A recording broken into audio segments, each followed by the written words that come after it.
આ મીંડળો છોકરો હોય કે એક કે મારા પપ્પાને એડમાં મીંડળું કે તું એનો એડમાં એવું હાલે. પેલા મીંડળાને પાણી નાખી તો જો ભાગી ગયું કાઢી લીધી. રહી ખંજવારે પર બેઠું બેઠું પાણી નાખ્યું ઠંડુ માથે. હવે પગમાં જ આવે પગમાં જ આવે. અને આખી પલટન અહીંયા ઊભી લાઈનમાં. રાજવીરભાઈ હાલો તારી મેડિયા મારે આવવાનું છે. કા ઓલો તો દાંડિયા રમતો જ જાય. આ બધી અહીંયા શાકભાજી સુધારે અને આપણે દોવાની છે ભેં. આપણે આપણું રૂટીનનું કામ. હેલો યુટ્યુબ ફેમિલી, પહેલાં તો બધાને ગુડ મોર્નિંગ. નવી સવાર ઉગી ગઈ ને આપણે ધમાકેદાર એન્ટ્રી કરી નાખી નવા બ્લોગની. તો ધમાકેદાર બ્લોગમાં પહેલાં તો બધાનું સ્વાગત છે. જય માતાજી, જય મુરલીધર. કેમ છો બધા યુટ્યુબ ફેમિલી? અને આપણે નોકરી ઉપર હતા તો ઘરે આવી ગયા, નાઇટમાં હતા તો અત્યારે ઘરમાં ઘડિયાળમાં વાગી ગયા 10 જેવું થઈ ગયું છે. તો ગુડ મોર્નિંગ. Good morning. આ મીંડળો છોકરો હોય કે એક કે મારા પપ્પાને એડમાં મીંડળું કે તું એનો એડમાં એવું હાલે.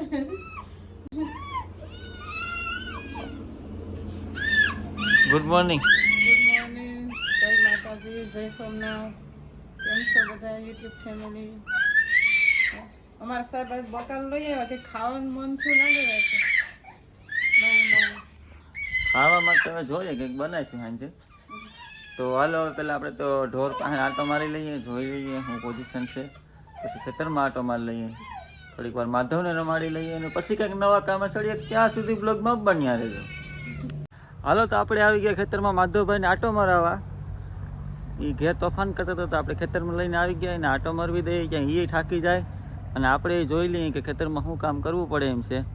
તો 2-3 દી પહેલાં પાણી વાર્યું હતું તો હવે થોડોક કૂસો હોય ક્યાંક, તો બપોર પછી જો ટાઈમ મળે તો નેદી નાખીએ. ને અટાણી કૃષ્ણાબેન લાડી તેડવાનો ટાઈમ થઈ જશે ને પછી ભૂખ લાગી. આજ ખાધું નથી, નાસ્તો નથી કર્યો, કંઈ નથી કર્યું. ચા પીને જ આખો અટાણે સુધી. તો હવે મળીએ તમને આગળ. ત્યાં સુધી બ્લોગમાં બન્યા રહેજો. અને આ મેડમ આ લુગડા ધોઈ કેટલા બાકી છે? થોડાક બાકી છે. તો ફટાફટ ધોઈ લો, પછી ભૂખ લાગી ગઈ ને કૃષ્ણાને ટાઈમ થઈ ગયો તેડવા જવાનો. હાલો કપડાં ધોઈને હું આવું. હાલો ફટાફટ ધોઈને આવો, પછી અમારે કૃષ્ણાબેનને તેડવા જવા. તારે આવું બધા?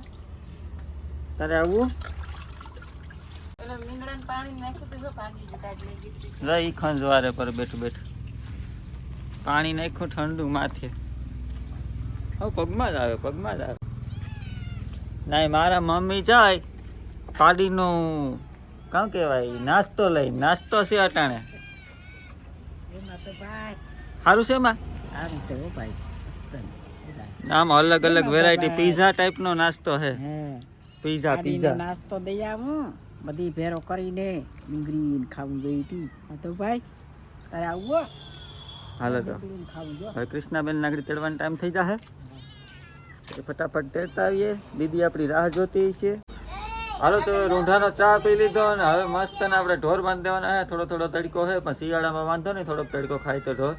અને આખી પલટન અહીંયા ઊભી લાઈનમાં. રાજવીરભાઈ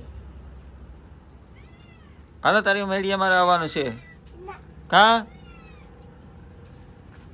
ઓલો તો દાંડિયા રમતો જ જાય. એક આઈ છે ને ઉપાડો માંડ્યો હાવ જાય ગયો. હાલ તો મસ્ત ના ને પેલા ઢોર બાંધી દઈએ. ઢોર મસ્ત ના હોય, ઢોર તો હોય જ હોય. આ ભાઈ પડે નહીં. હાલો તો પેલા ઢોર બાંધી દઈએ ને પછી આપણે જવાનું છે સુપાસી. આજે કંઈક નવીન વસ્તુ બનાવવાની છે. એક કે સેન્ડવિચ ખાવીને, એક કે પકોડા ખાવાને, એક કે પાઉંભાજી ખાવીને કીનું હાલે એ કંઈ નક્કી નથી.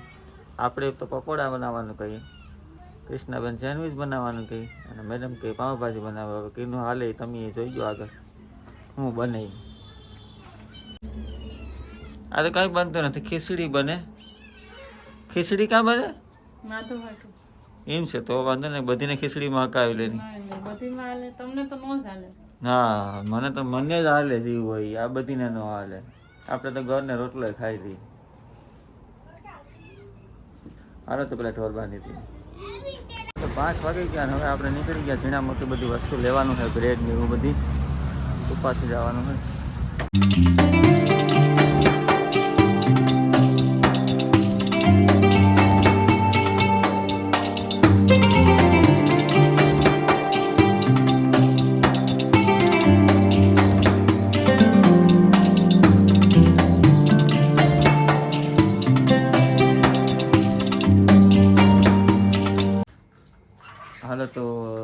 પાસેથી આપણે બધી લેવાનું તો એ લઈને આવી ગયા. અને હવે હું બનવાનું નક્કી છે. શું બનાવવાનું છે? કૃષ્ણાબેન કે સેન્ડવિચ ખાવ તો તો કૃષ્ણાબેનનું હાલ્યું, આ કે પાઉંભાજી બનાવી, આ કે સેન્ડવિચ બનાવી, ને હું પકોડા બનાવવા. તો કૃષ્ણાબેનનું માંડ રહ્યું આજ ખેલે સેન્ડવિચ બનાવવાનું ફાઇનલ છે. તો બટેટા બફાઈ ગયા, આ બધી સુધારાય, આ બધી અહીંયા શાકભાજી સુધારે. અને આપણે દોવાની છે ભેં, આપણે આપણું રૂટીનનું કામ.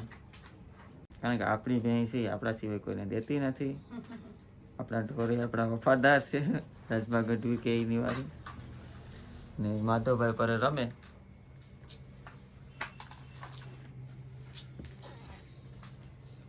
કૃષ્ણાબેન તો હતા ક્યાં હતા તીજા ક્યાં જા. હાલો તો ભેં ધોઈ લઈએ. હાલો તો આપણે આપણો પેલા યુનિફોર્મ બદલાવી નાખીએ, કારણ કે નવા કપડામાં ભેં આપણે દવા દે નહીં. તો યુનિફોર્મ બદલાવી લઈએ, ભેં ધોઈ લઈએ, પછી ચા પી લઈએ. અને હવે કાલે ફરી મળીશું નવા બ્લોગમાં ધમાકેદાર એન્ટ્રી સાથે. ત્યાં સુધી બધાને રામ રામ, આવજો, જય માતાજી, જય મુરલીધર. અને હા, સબસ્ક્રાઈબ કરવાનું, લાઈક કરવાનું, શેર કરવાનું ભૂલાય નહીં ખાસ. તો કાલે ફરી મળીશું નવા બ્લોગમાં. ત્યાં સુધી બધાને રામ રામ.